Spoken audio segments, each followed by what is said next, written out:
Hi, welcome to my YouTube channel. In this video, I will show you how to install Lombok in Eclipse IDE.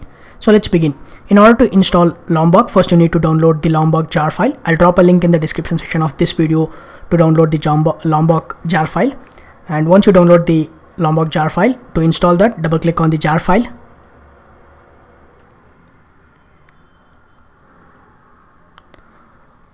Click on the specify location. Select the Eclipse IDE.exe file in which you want to install.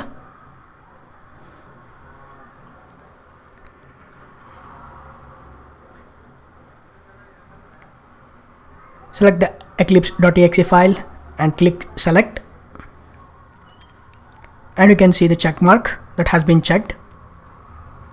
Click on install or update. That's it. The Lombok has been installed on the Eclipse IDE. Now just go ahead and restart the Eclipse IDE and make sure to add a Lombok jar file to your project build path, then only it will work. So that's it for this video. Thank you so much for watching. I will see you in the next video.